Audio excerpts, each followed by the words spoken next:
அனைத்து இந்திய அண்ணா திராவிட முன்னேற்றக் கழகத்தின் தலைவியாக, இந்திய தேசத்தின் தலைவியாக, நாளைய பிரதமராக நம்மளுடைய அனைத்து இந்திய அண்ணா திராவிட முன்னேற்றக் கழகம் ஆட்சி அமைக்கும் போது முறைப்படுத்தும் திட்டமாக பருத்தி பஞ்சு பாதுகாப்பாளர் சட்டம் முறைப்படுத்தப்படும்.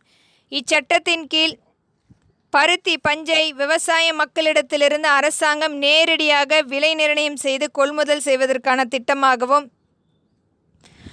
அங்குள்ள பஞ்சு ஆலைகளுக்கு நம்மளுடைய அரசு விலை நிர்ணயம் செய்யப்பட்டு அனுப்புவதற்கான அங்கீகாரம் மற்றும் இந்த பருத்தி பஞ்சை வைத்துக்கொள்ள அங்கீகாரம், அவர்களுடைய காப்பீடு முறைப்படுத்தப்படும். இது ஒரு கட்டாய சட்டமாக கொண்டு வந்து விவசாய மக்கள் மற்றும் பஞ்சு ஆலைகளுக்கு முறைப்படுத்தும் சட்டமாக இங்கு இது அமலாக்கம் செய்யப்படும். இதனால் இடைத்தரகர்களுடைய பஞ்சு பதுக்குவது, கார்ப்பரேட் நிறுவனங்கள் போன்ற அனைத்தையும் ஒழிக்கக்கூடிய சட்டமாகவும் இச்சட்டம் முழுமையாக அமலாக்கம் செய்யப்படும் என்பதை இங்கு திறன்பட வலியுறுத்துகிறேன். நன்றி.